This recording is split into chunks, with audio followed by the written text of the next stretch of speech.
This episode is brought to you by the Facebook group, The Nonprofit Founders Club. The Nonprofit Founders Club system makes this community unlike any other by guiding its members to get results. Yes, members actually establish nonprofits that cover costs, build infrastructure, and make a difference in people's lives. We do this through free training and lives, the Founders Victory Roadmap, free mentoring and accountability groups, questions, answers, and discussions, challenges, and so much more. Stop being the sole funder and join us in the free group today. The link is in the show notes. Welcome to the Nonprofit Founders Club, where founders who have said, I have my 501c3, now what? Begins building the nonprofit they envisioned and helping the people they are called to serve, all without being the sole funder.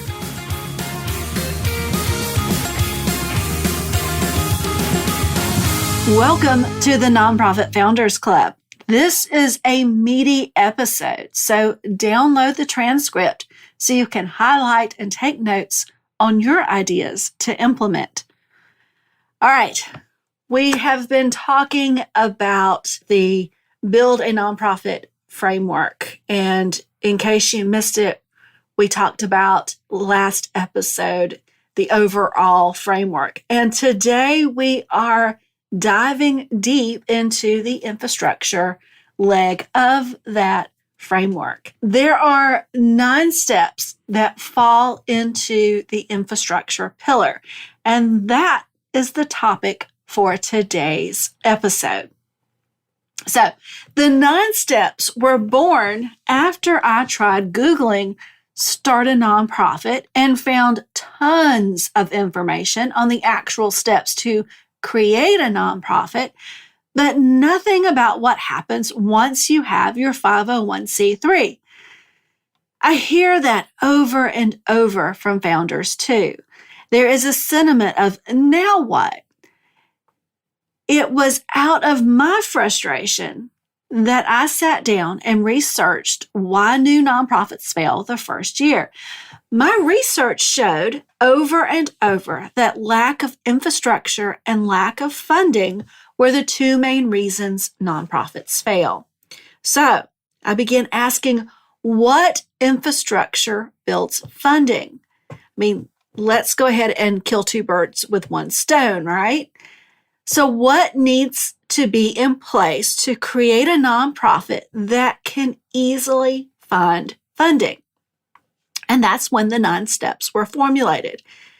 They are the foundations of the infrastructure pillar of the Build a Nonprofit framework. So let's go deeper today.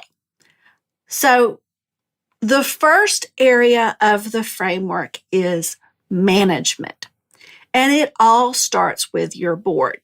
You cannot do this alone, so get your board together.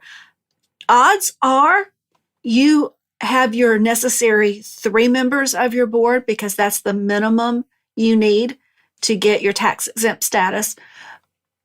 But you've probably built in more than 3 into your bylaws. So now is the time to start expanding that board, to start getting all of the board members that are in your bylaws.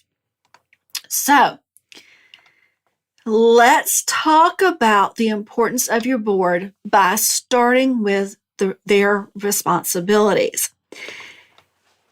If you're really new to board work, then you probably don't know or understand what your board's responsibilities are. So let's talk about that. I saw someone post on Facebook once, passion should be a given, like water being wet, but the power of the board is in their individual and collective hands to make great things happen with goals and tools and strategies. Passion is kindling. Strategy is fire. I love that quote about your board and how there is passion. There needs to be passion and strategy. So, what do we do with boards? What are their responsibilities? Well, their primary goal or responsibility is to steer the ship. And by ship, I mean the organization. And so they're going to do that by putting together a strategic plan. Now, the way I teach it, I have the founder put together the first strategic plan simply because that's something you can do while you're waiting on a full board or while you're waiting on some other things. You know the organization better than anyone else at this point. So by a founder putting together the strategic plan right now, I think that is a good use of time. And then what you will do is once you have your board, you will be able to present that strategic plan to the board and say, this is what I'm thinking, what is your input, and then you would approve the strategic plan at some point. So, but then going forward, after that first strategic plan, your board should be involved in making that plan. So that's why, as part of steering the ship, because your strategic plan is your roadmap, right? The next thing that is your board's responsibility is to set goals for the overall organization. And so that would need to be something that you would do probably once a year. And that might come at budget time, setting those goals and priorities for the organization. Next, they need to provide a roadmap. And we have 3 different roadmaps that a founder should have in a new organization. That is your strategic plan. We've talked about that one. The second one is your fundraising plan. You should have a fundraising plan in place. It is the map of how you are going to get funding for your organization. And then the last roadmap is your program development document. This document will lay out your program, and if you use my program development template, you have the 10 common grant questions answered in that template. So when you get ready for grants, which you aren't right now, but when you get there, writing that proposal is going to be so much easier because you're going to have all the information you need right there. Okay, the next thing boards are responsible for is to be the leader of the organization. So they're going to lead with their experience and expertise, and they are going to lead with their wallet. No one wants to follow someone that is asking them to do something they aren't willing to do themselves. So they have to be willing to give. If they are asking others to give, they have to be willing to give and have to be able to tell people why they give. All right. Next, there are some legal and fiduciary responsibilities that the board has. And so we will talk more about that a little bit later. But just know, when you ask someone to be on a board, it's a heavy thing. There is really something that you are asking them to do, and it should be taken very seriously. All right. There are some tax liabilities that board members will have. And so let's talk about that just a little bit too, because this is important. So board members can incur tax liabilities in certain circumstances. So if the IRS takes a look at your organization and finds that the pay for the nonprofit team is excessive, now this might not apply right now, but it will, individual members of the board can be held liable. The tax law even has a provision that hits charities with an excise tax of 20% on compensation above $1 million for a nonprofit's top 5 highest paid employees. Now, this is just one of the tax liabilities the board can take on. But for more information, consult your tax professional. may not apply right now, but you need to be aware of these things because, like I said, being on a board is not something to take lightly. Now, the board is also required to report financials on local, state, and federal levels. So, not doing this can make you lose your tax exempt status at best. So, these are things that your board needs to be doing. There's also a duty of care. So, board members have a legal responsibility to serve the organization in a similar manner than any other reasonable person of legal age would behave if they have to do it in a way that is, and they have to do it in a way that is not reckless.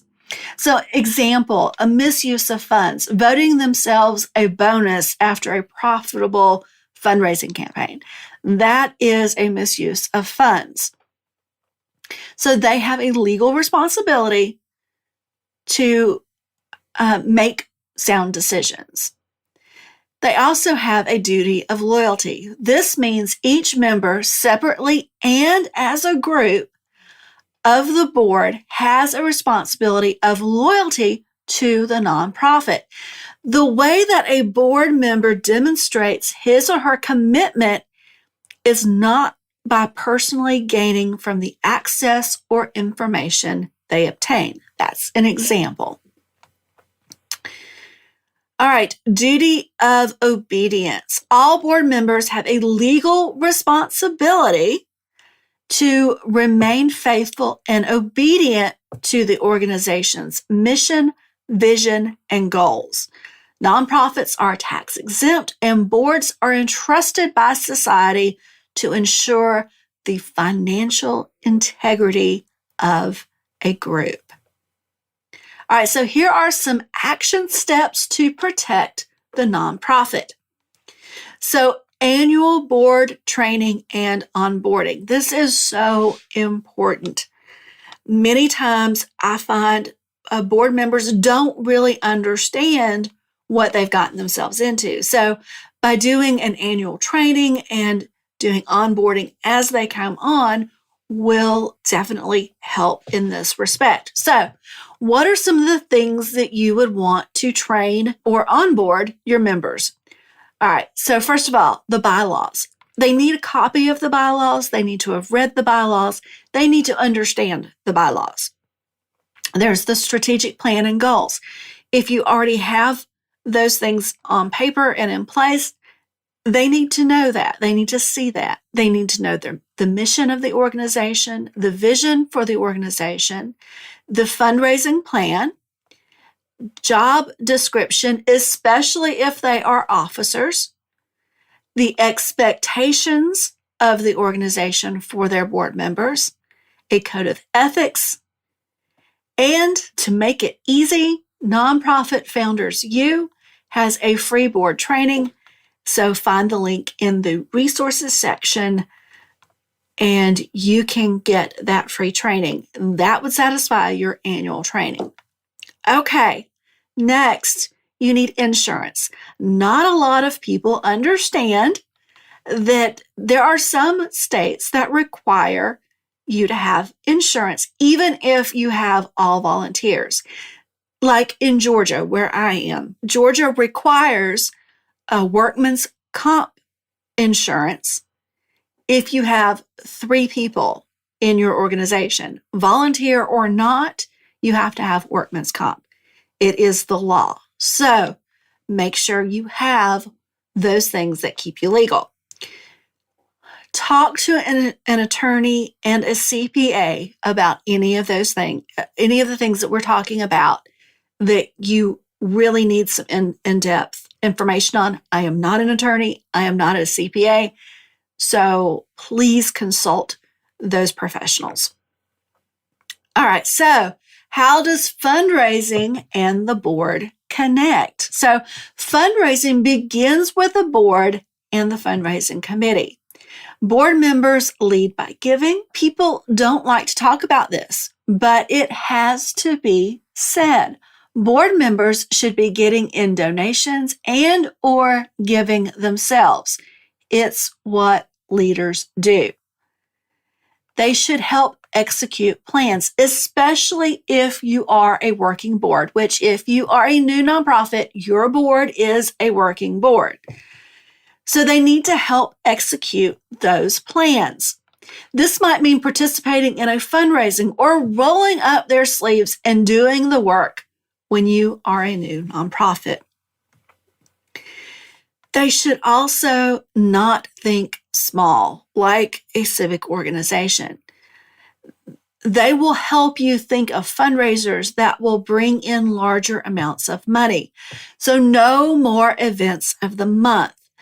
I was actually part of a board, a new nonprofits board, where this was a problem.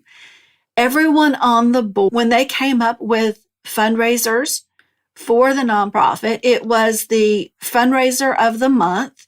One month, they would say, oh, so-and-so is doing a 5K. We need to do a 5K next month.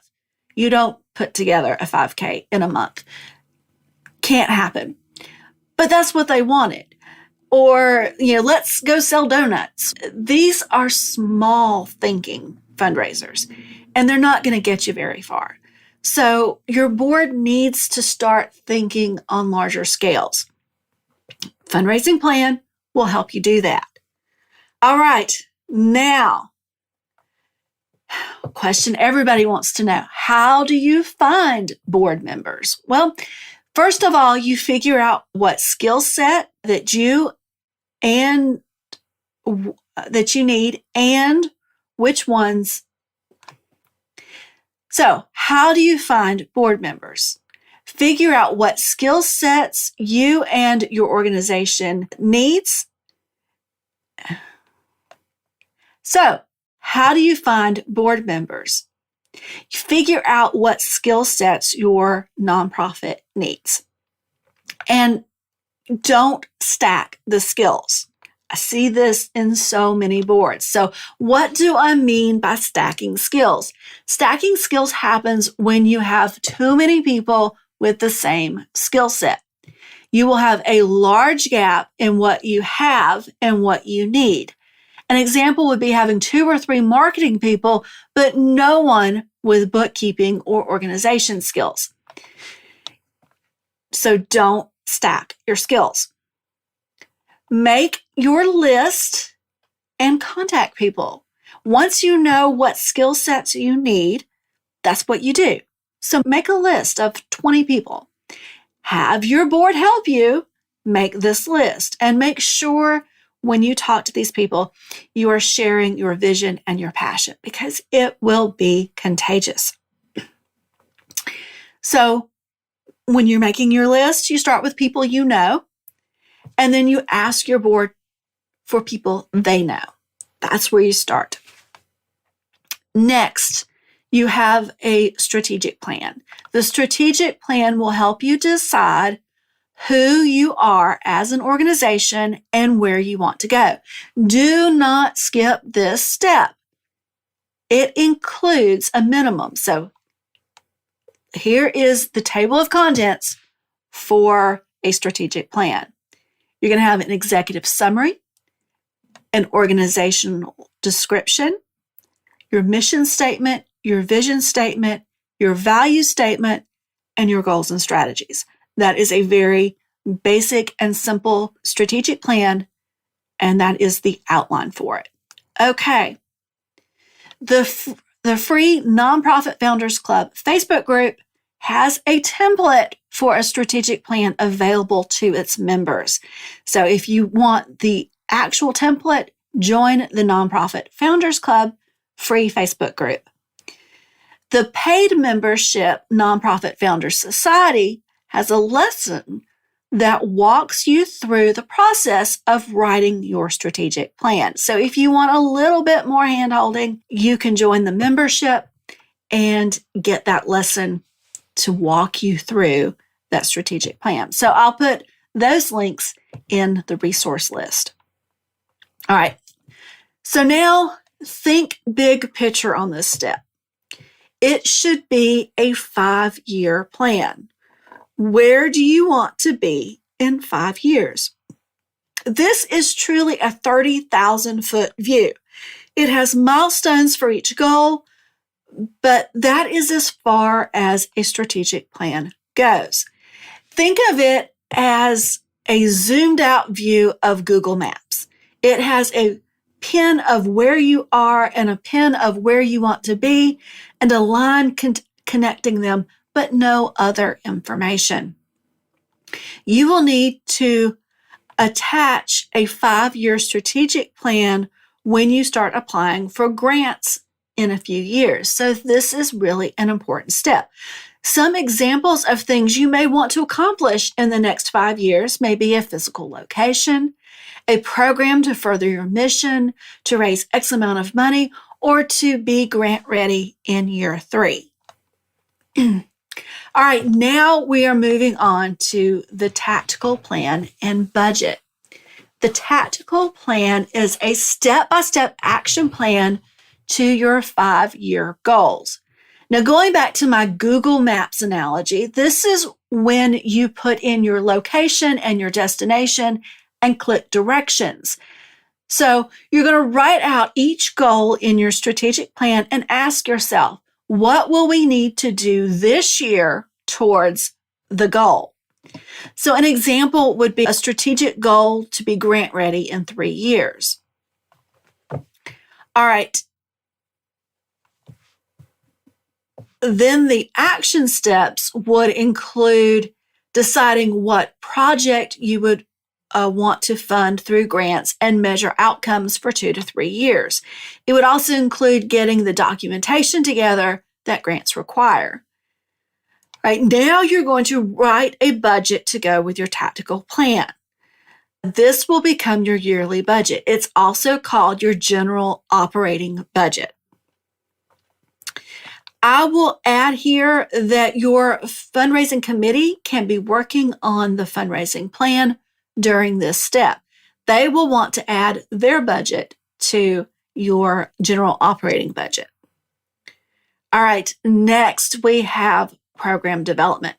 The program you develop now will be your signature program. It will be the program that is deeply rooted in your mission and known in the community. Now, I have a template that helps you create a program that will be grant ready, and I'll put that link in the resources section for you. So let's take a closer look at a program. So we start with establishing the background of the program. This will help keep you away from the because we've always done it mentality. Keep in mind, programs have a lifespan and will eventually evolve or need to be dropped. Putting on paper the purpose for the program will help your organization make the decisions to evolve or discontinue the program. Next, you will want to record the need and how you discovered the need in the community that led you to start the program. Some organizations will commission a needs assessment. Sometimes it can be as easy as surveying your clients or potential clients to see which needs are most important to your ideal client. Last, you will get into the nuts and bolts of the program. You will want to establish a budget, who the program serves, how services will be delivered, the staff needed, and how you will evaluate the effectiveness of your program. All right, so the second area of the framework is policies and procedures, and we're going to talk about that now.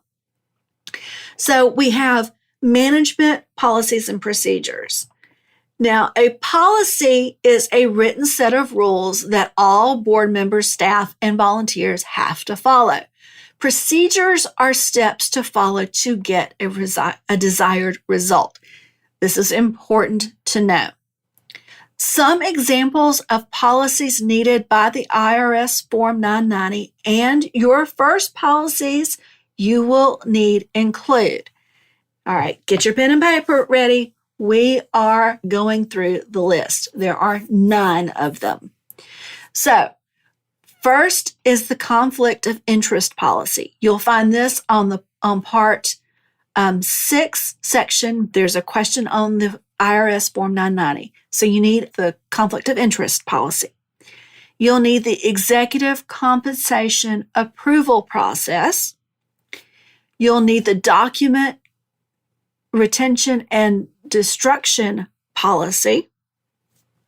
You'll need a gift acceptance policy, meeting minutes document practices, review process of Form 990 by the board of directors. You'll need a whistleblower policy, a joint venture policy if applicable. It may not be applicable to your nonprofit. And another, if applicable, is policies regarding chapters, affiliates, and branches. That may not be something that you have to worry about. Okay, so those are the policies and procedures that you need, the very first. All right, so examples of systems that you might want to set up right now are accounting. So how to record income and expenses. And then the application process for your program. How does someone apply for your services? All right, now we go into the fundraising policies and procedures. These systems are different from the previous step. These are your fundraising and marketing systems. So examples are handling a donation. This is incredibly important. So when it comes in, how is it handled? What is the process to get it from in your hands to in the bank? The IRS and auditors have procedures they look at like this one. This is what the IRS and auditors are going to look at. So incredibly important. So for example, the person who deposits the donation cannot handle any other part of the process like opening the donation or recording it. That's one of those things that auditors look at and the IRS. So your policy needs to include that information. All right, so then determine how you will communicate with your donors. Will you use email, direct mail? How will your donor be acknowledged or thanked for their donation? So you're going to think through these processes and write them down. Now we get to fundraising foundations. This is your website and social media. You will want a professional looking website with online giving capabilities. This website should include a minimum of a homepage, a donation page, about us, and a page with upcoming events. Now, sign up for one social media platform, just one. I suggest Facebook simply because so many people are on there. Start with one and keep it simple. Be consistent by posting 3 times a week to start. Once you get people on that one social media platform and you start understanding your ideal donor, you may want to branch out to other social media platforms. But until you refine some of your data, one social media platform is all you need. So make sure there is someone assigned to update the website and social media once you have them done. That is very important. Nobody likes going to a website or a social media page and finding there's nothing current. It will make people wonder if you're still in business. All right, the next thing under the fundraising foundations is your ideal donor. You're going to use your fundraising marketing committee for this step. This step can start as soon as the strategic plan is complete. The ideal donor is the person most likely to donate to your cause. So understanding who this person is will help you find, attract, and talk to them. It is the whole purpose for defining your ideal donor. So this doesn't have to be a long, drawn-out process. If you want more information, join the Nonprofit Founders Club Facebook group, because we have a 5-day challenge that is in there all the time. and you can take that challenge and get that ideal donor identified and check that off your list. All right, next we have the fundraising essentials, and they are the things that, excuse me. Next, we have the fundraising essentials, and they are the things that need to be completed before your organization gets a donation. They include payment processor, who will process credit card and online payments. You'll need to sign up and submit your information, and this can take some time depending on who you choose. Next, you'll need a donation page. You'll need a page on your website where people can donate. 35% of donors will give 35% more online than by any other means. So this is an incredibly important thing for you to get done, is your donation page. Next, you have an email service provider. This is a separate entity that will hold your emails, that will be how you send out mass emails. And this is where you will begin collecting email addresses of potential donors and actual donors. Next, you need accounting software. You may set this up in the management section or in your policies and procedures, but if you don't, then you must have one by the time you get to this part. And last, we have the donor database. This is where your donor information will be housed. Most nonprofits start out with an Excel spreadsheet, but there are other options, so take a look at those.